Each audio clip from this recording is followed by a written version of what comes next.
Good day, everybody. Welcome back to the Dirty Pat Walsh channel here on YouTube with me, your host, Dirty Pat Walsh.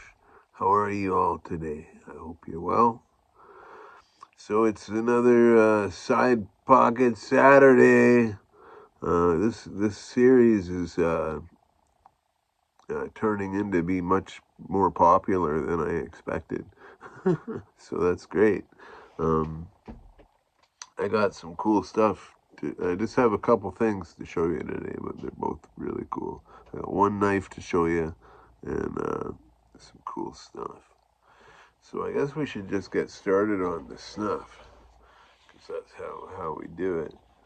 This is a snuff. This is an old box for this. I've had this for quite some time. This is a snuff that Suit and Tie Dip and Chew guy sent along to me. It's Samuel Gayworth, original, what does it say? Genuine English snuff. And this is Elmo's Reserve. Now, Elmo was the fella who concocted this particular brand of snuff, or this particular scent. I guess he did a lot for Samuel Gayworth. Anyway, this was named after his dog, Elmo. And, oh man, these boxes are so hard to open. Just gonna pause for a second. Okay, this snuff box is really tight. See, what happens is the grains of snuff get all caught up in the sliding mechanism, and it makes it futile. From what I've seen, looking in the catalogs, these are kind of running out of style. It seems most companies are turning to little, 5-gram tins, or like the other snuffs I showed you here on the channel, in the tin, rather than this one here. This thing here, it's quite abominable. But anyhow, this is a snuff. It's scented like, what do they call them? Tonkin beans. That's the special ingredient with this snuff, Tonkin beans, and that's it gives a real vanilla, kind of dried fruit, earthy kind of garden, kind of like the cross between like vanilla, a fresh garden in the spring, and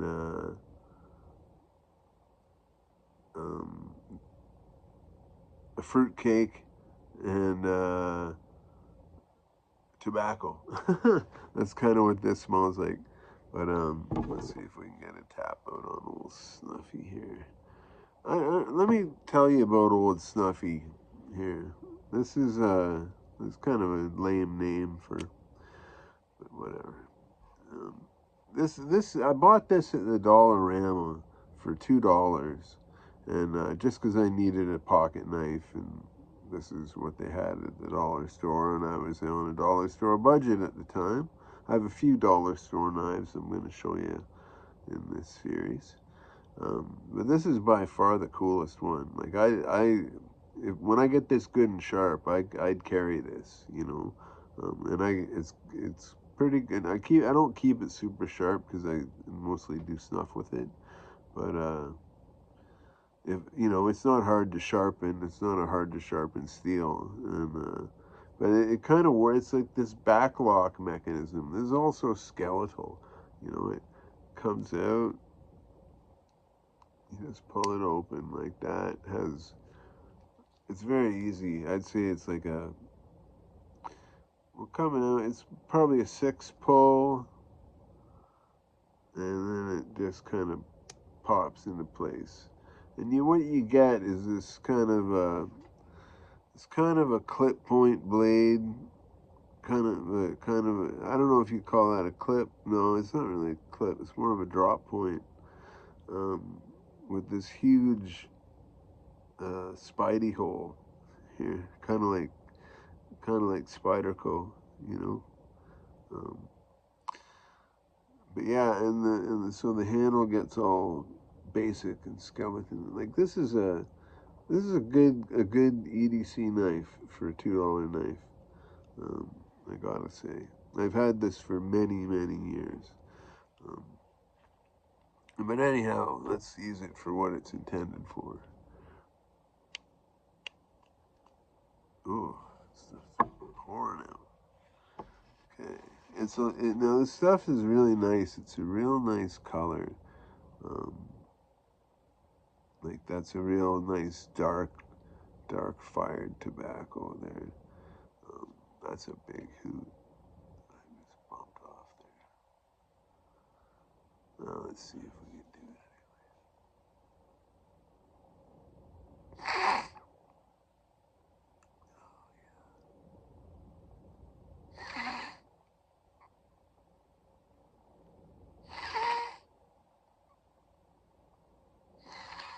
Oh yeah, got some on the table here.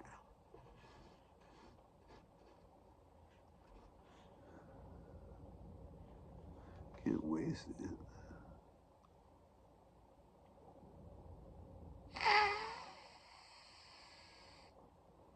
All right. Ah, so good. You know, I really do prefer mentholated snuff, but um, I'm also not really a fan of like the SP snuffs, like just the plain.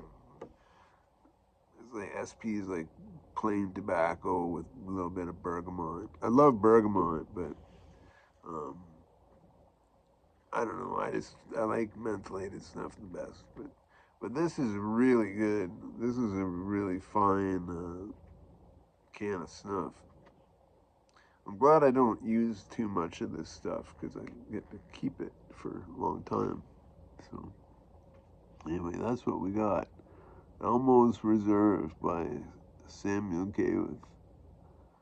Um, Samuel Gay World www.samuelgawith.co.uk.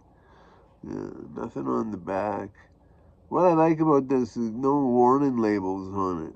You know, that's a testament to its age. No warning labels. Um, but the good thing about dried snuff is it doesn't go bad. Like unless you get some water in it or something, it doesn't. It doesn't. If you keep it dry and cool, you're cool. Uh, it'll last. I have a bottle of snuff I'm gonna bring out sometime that it's probably over 100 years old, just due to like when you look at the packaging, you know, it's like someone's home address, you know. Yeah, it's cool. I'll show it to you another time.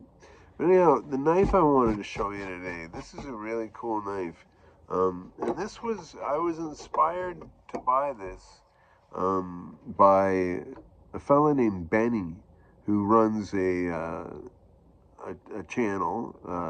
It's a really cool channel called Harmonicas and Pocket Knives, which is like, sign me up, you know. Um, but I don't know. I'm subscribed to him, but I don't get any notifications from him, so I don't know how much he's putting out or what. I'll have to check into him. But I'll tag him the description of this video. Uh-huh.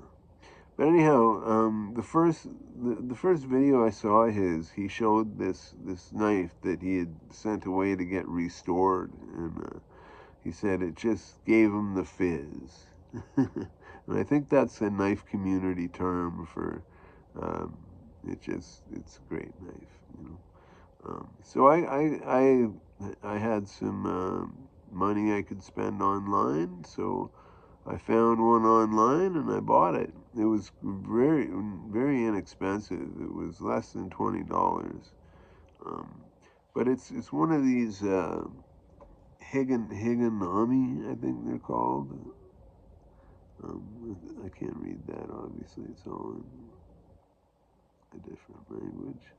I think these are made in Japan. Um, yeah, it's all, you can't read it, um, but yeah, this isn't a slip joint. That's usually what I focus on is slip joints and back lockers, and but this is a friction folder, and like kind of like how it works, kind of like how the old school razor blades work. You know, it's just a frame and a blade. You know, and you swing the blade out, and you know, now this has a back, of course, because it's a pocket knife, right? But yeah, that's all you do. You take this lever and you swing out the blade. Woo-hoo. Now, I don't know. I guess I was trying to figure out what kind of, like, what pattern this blade is. And, you know, it's kind of like almost a Warncliffe, you know, but I think it was what you'd call a reverse Tonto, um, which is kind of cool. Because like if you flip this blade around and hadn't sharpened this side, you know, you sharpen up here and you sharpen down here, you got a Tonto blade, and this is kind of cool. But yeah, so I guess it's a reverse Tonto, and it's the steel used on the blade is it's a it's a laminated blue steel, and I think it has a pretty high carbon content because this has taken some patina really well. I carve a lot of apples with this. Not carve, just cut them up and eat them for lunch. You know. Yeah, this is like a good food prep knife. Um, Now the only flaw with it that I had with it when I got it is see if I can take my nail and do it. Okay, because there was a chip in the blade somewhere that I haven't managed to. Aha! I haven't managed to work this chip out yet. But there's a chip there. You see how my fingernail is stopping. It's just a little one. It's not a it's not a deal breaker for me. Um, like you know, you can't even hardly see it. Um, like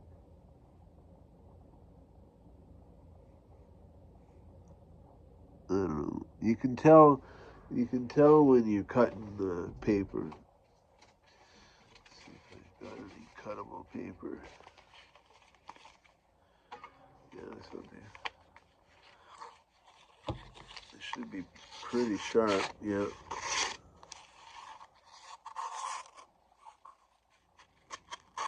Yeah. So you can't even really tell. Um, it's okay, is what I'm saying. It's all gonna be okay.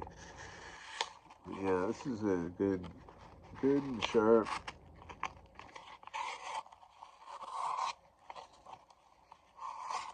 good and sharp knife.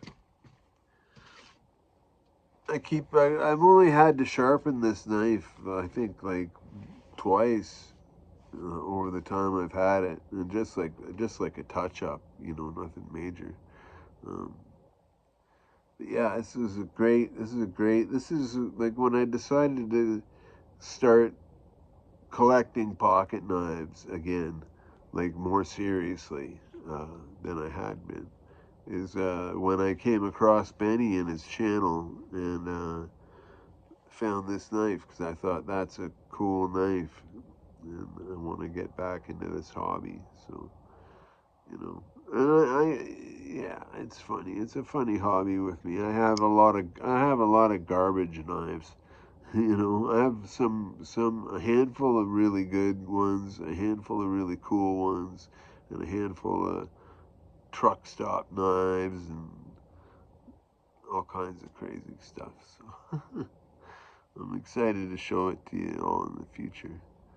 But yeah, the Higonami, I think it's called. Um, and if not, it's a name something like that. And these come in all kinds of sizes. Like there's like a tiny one of these they used to give to Japanese school kids to sharpen their pencils with at school. Like I guess this was like an EDC item for school children, you know. Um, not a big one like this, and this isn't even that really big, but it's like a paring knife, you know. Um, but yeah, they come in small size. We have a knife shop downtown Peterborough, East City Knife Works, I think it's called, and they sell Higanomis. They're a little different than this one, but I got this one before I knew that shop was open. So anyhow, yeah. So here's to Elmo, uh, dude's dog. Stuff's named after. The scent of this is just oh it's just great. It's like a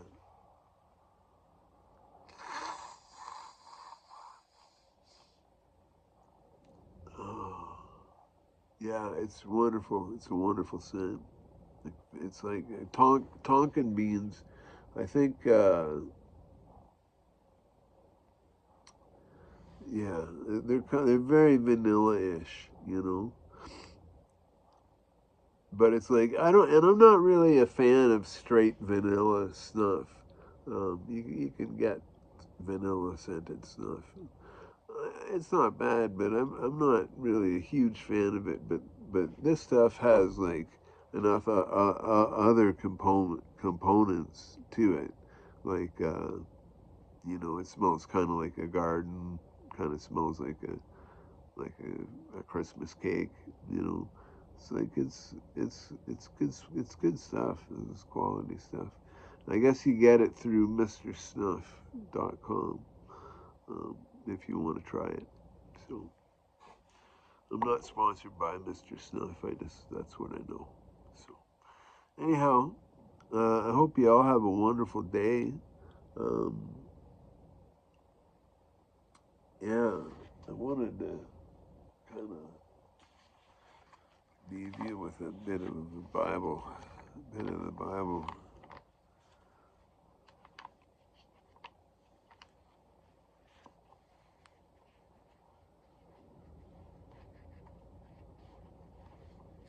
Okay, since we're talking EDC stuff, one one one thing as a Christian, uh, an EDC item that's essential is to put on the full armor of God every day. Uh, Put on the whole armor of God, that ye may be able to stand against the wiles of the devil. For we wrestle not against flesh and blood, but against principalities, against powers, against the rulers of the darkness of this world, against spiritual wickedness in high places. Wherefore take unto you the whole armor of God, that ye may be able to withstand in the evil day, and having done all, to stand. Stand therefore, having your loins girt about with truth, and having on the breastplate of righteousness, and your feet shod with the preparation of the gospel of peace.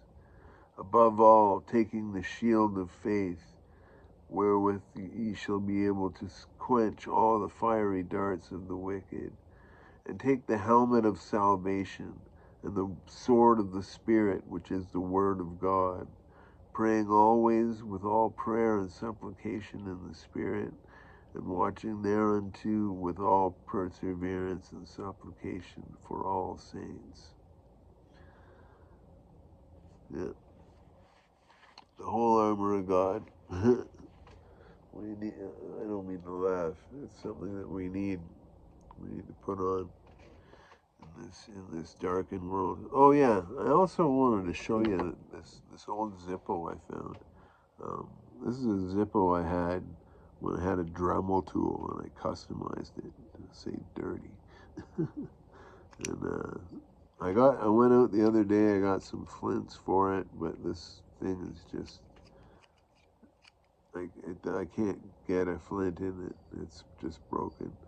But pretty cool. I don't know if I can get this working. I'll carry this all the time. I always carry a lighter, but I'd like to have a cool old lighter, you know. Anyway, God bless you all. Stay free. Be well. Enjoy your life. Have a awesome day. And I'll see you sometime soon. All right. Bye now.